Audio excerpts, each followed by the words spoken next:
Hi,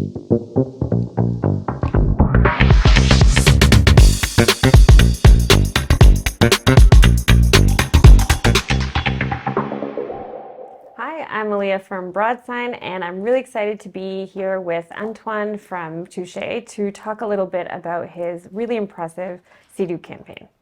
Thanks for being here, Antoine. It's my pleasure to be here. Thank you for having me, Aliya. I'm excited to dive into the Sea-Doo campaign and learn more about kind of the behind the scenes. But before we get into all that, maybe first you can introduce yourself and what you do at Touché. Absolutely. I work in all things media planning and media buying, more specifically on the strategy side of things, which is sometimes a little less known by people on the agency side. So obviously where I work on the Sea-Doo account, we have a search-oriented team, specializing in all things search ads. We have a programmatic buy team, we have social buy teams, and all these big pieces of the puzzle are kind of brought together by the glue that is the strategy team. Whereas we're the client-facing people. We're the people who kind of bring everyone back to that business objective, the context of it all, and how do we reach our goals. So yeah, I've been working in media planning strategy for approximately 3 years on the Sea-Doo account now. Speaking about the Sea-Doo campaign itself, when they first came to you with the campaign, what were they really looking to do with it? So Sea-Doo at its core is a personal watercraft, or PWC for short, brand. Almost exclusively PWC up until just a little over 2 years ago when we launched new pontoons on the market. So we're all things watercraft, all things water. And more specifically, with this Broadsign campaign, what we were trying to do is reach in our key market, our primary market. The number one, no surprise to most people, will be Florida. They actually hit a mark in March of last year of officially having 1 million registered vessels in the state. So enormous, yeah. So there's stuff to be sold, there's stuff to be purchased. There's branding, imaging to be worked in there. So very important to understand that Florida was a priority market and that Sea-Doo was a personal watercraft brand. But obviously, the end goal of any good company is to have sales, right? You want to generate sales, you want a good volume of sales. But before getting to that conversion step, that final step in your funnel, you got to work on your consideration as well. And our primary, what we were looking into doing, the main factor we're trying to influence is mostly the awareness as well. Here in Canada, Sea-Doo is a more well-known brand. People are super familiar with it. People are super aware of it. But unaided brand awareness in the States is a primary focus for us. It always has been. We always need to work on it. No matter how big of a brand you are, brand awareness is always key. So we figured, hey, let's take this. Let's take the fact that Florida is our key market. Let's take the fact that we need some unaided brand awareness worked on. And let's put that together and go reach out to some to Broadsign for some solutions. So when you were putting together the campaign, I know that you've incorporated out of home before with previous campaigns, but there was a bit of a shift in the way that you kind of used and leveraged the medium. Can you tell me a little bit about kind of what that shift was and why you decided to make that change? So the best way for us that we had identified alongside with the clients and how do we work on that unaided brand awareness in our key state is by adding this extra layer throughout our consumer journey, because we always have our top, mid, and low tactics. We always have this pre-established journey. But with Broadsign, we were able to add this entirely new touch point and this kind of top/mid layer to the whole thing, which really kind of makes the whole campaign flow together. So I know out of home was used in previous Sea-Doo campaigns of yours, but this was a little bit different. Can you tell me a little bit about how this is different and how you use the medium differently? So in the past, and even this year, alongside coexisting with what we ran with Broadsign, we've run digital out-of-home campaigns, but under a totally different format.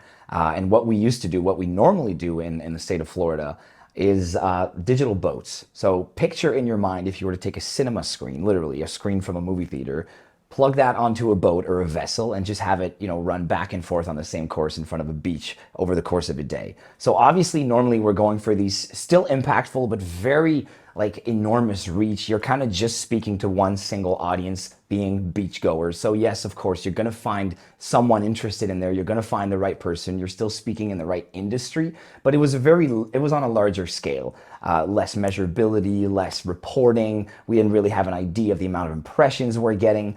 Now with Broadsign, on the flip side, what's interesting is that this is on still a large scale, but with a higher frequency and in much more specific little placements throughout the day, which kind of allow us to go, okay, sure, this person in our audience is someone we'd like to target.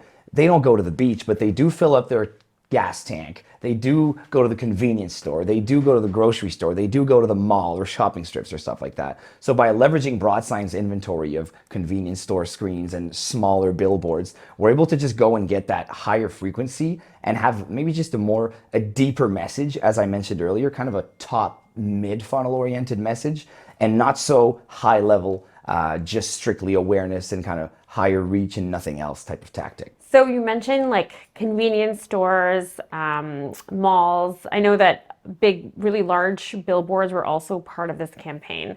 From going from these large screens on boats to small screens in convenience stores and then large billboards, how did you adapt the creative so that it worked in all of those different environments? And that's where it got fun and interesting for us is normally if we say out of home, even if it's digital out of home or just out of home, the baseline is like, okay, we can't put too much copy on there. It has to be kind of this catchy one-liner, go places even fish don't know about or stuff like that. So we're just kind of trying to hook people because we don't know how long they might be looking at the ad for. We don't know if they're just seeing it, while driving on the side of the highway.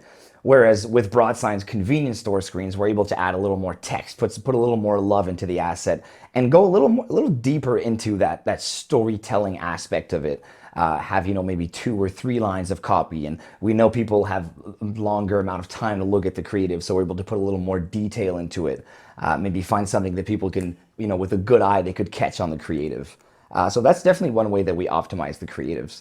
And another interesting way was also that with our audience research, we're able to kind of identify, okay, well, this person would be more inclined to purchase a fishing personal watercraft, optimized for all things fishing, and they would be more likely to find themselves at a convenience store. So we had more fishing creatives oriented towards the convenience stores. And say for the other models, the family models, more like the less expensive models, we were going for the billboards and all that. So it really allowed us to create this like segmentation and speak to different people with different placements with the campaign. So you were really able to cater that creative to the person based on the venue type itself. Absolutely, Very absolutely. Cool. I know that there was other media that was part of this campaign outside of out of home. Can you tell me a little bit about how out of home fit into the larger campaign and contributed to its success? Absolutely. So as I mentioned earlier, this specifically Broadsign's out of home offer allows us to add a touch point throughout our journey where we're able to retarget users further down the line with that. And that, for me, it's like a media planner's dream. You have out of home and it's not just, okay, someone might have seen your billboard and maybe they will see your social ads or your other programmatic buy ads. But with Broadsign solutions, what we're able to do is have proximity triggers and have confirmations of, hey, this person's mobile phone was found within a 15-meter radius, for example, of your ad in a convenience store. So naturally, they must have seen it or at least piqued their attention to it. And then you're able to create this messaging that kind of follows itself where obviously, if someone sees, every time they go gas up for a month, they see a convenience store, they see a Sea-Doo ad, that's one thing. But it's another game entirely when that person goes home and scrolls on their phone, the internet, and they're being served ads from Sea-Doo that are the continuation of the story that we started telling them at the convenience store on the screen. And the same goes for billboard. So that was definitely, that was like pure magic for us, was to be able to integrate that and really leverage that audience within our campaign for other tactics. So leveraging an out-of-home audience on programmatic buys is not something that we've normally been able to do, and we've definitely felt the impact of it in a good sense. And so you talked about multiple touch points. Was the messaging and the creative similar throughout all those touch points, or were you kind of adapting it depending on where the person was in their journey? So yeah, our messaging is always adapted depending on where people are in the funnel, obviously. We did not this year with Broadsign's campaign have a messaging that spoke directly to them seeing the contextual digital out-of-home that we had for them, but that was an opportunity that we had thought about and that we were thinking, okay, we could capitalize on that. Like, hey, it's not the last time you've heard of Sea-Doo, or hey, you'll see more of Sea-Doo later on. It's definitely something we knew was possible, but we hadn't quite gotten there yet for this year's campaign. So one thing I like to ask people who are really familiar with out of home and have really used it quite a bit is, what are you excited about in terms of the future of out of home?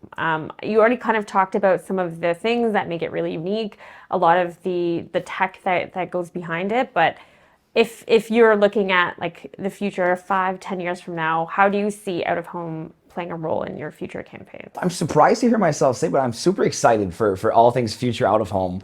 Normally, because as I said, this is more like a traditional media, you're just thinking, okay, impressions, or you're just appearing in certain places. But what's exciting is this new function that we leveraged this year of building an audience from proximity triggers and targeting it down further down the funnel. That's something that we could evolve upon. That's something that could definitely grow and take a lot more room.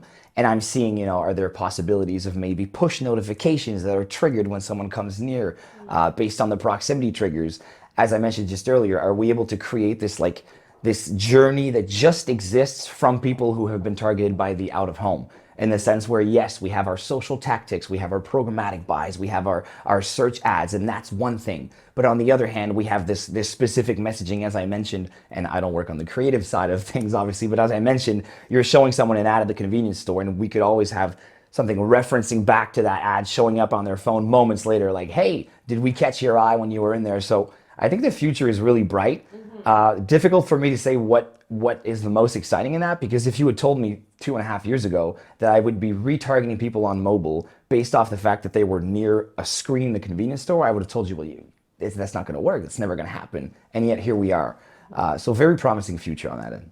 At the end of this campaign, to kind of measure the success of the campaign, we ran a brand lift study. There were a few different KPIs that we measured, but was there one in particular that especially stood out to you or to the client? Absolutely. First of all, the brand lift study results were like beyond impressive, incredible. So that was a big win for us. But I think the primary big win here was the positive brand image. So it's something that obviously a personal watercraft brand really has to work on.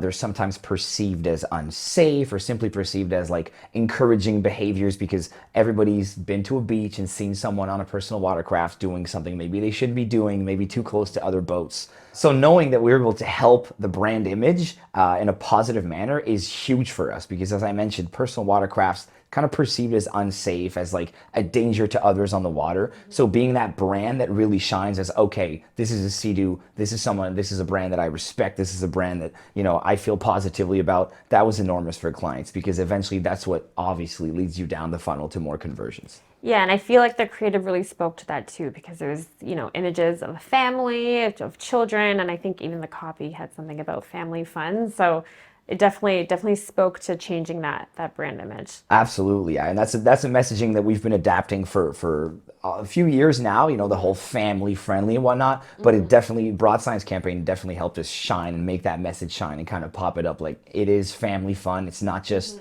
a single person on their personal watercraft or on their pontoon having fun. It's always with the family or with the cousins or with the friends. So it really is a group activity, and we wanted to kind of push that and make sure people understood that it's fun. It's just fun on the water. That's all it is. So given your experience and success with out of home, what advice would you give to someone that is in a similar role at an agency on the strategy side, but hasn't really dived deep into out of home at all? What advice would you give to someone who is looking to just start incorporating out of home into their campaigns? I would say make the leap of faith. Just go for it. Be informed. As I mentioned, I was shocked to find out on how deep we can push those tactics and how far we can go in retargeting users. So I would say go for it. Everybody's been under this kind of illusion for the past few years that, well, the world's gone digital. Digital is all it is. Everybody's got a cell phone in their pocket, so you should just be present on that. But that's not quite it. Especially with what Broadsign offers, you've got this perfect blend of traditional and digital that, as I mentioned, totally adds a new touch point, a new space for you to talk to people in your journey. Yeah, it totally works and definitely worth giving it a shot. Do you find that when you speak to clients about out of home, because I know you're talking about the data and all of these really advanced things that you can do with out of home, do you find that there is an understanding of that, or there's still some like education that needs to happen on your end? There's still a lot of educating to be done with the clients and even with ourselves, with people working in agencies, because this was brand new to us this year. So everybody still needs to be educated, and as you mentioned earlier, it's evolving. And some of the things I listed is I thought it would be a future potential. They're already in the works. So obviously, I'm not informed with the latest and greatest, but education is a huge part of it, definitely. congratulations again on the success of the campaign, and hopefully we get to do many more together. Absolutely agree. Thank you Thanks as well. again for being here. Thanks.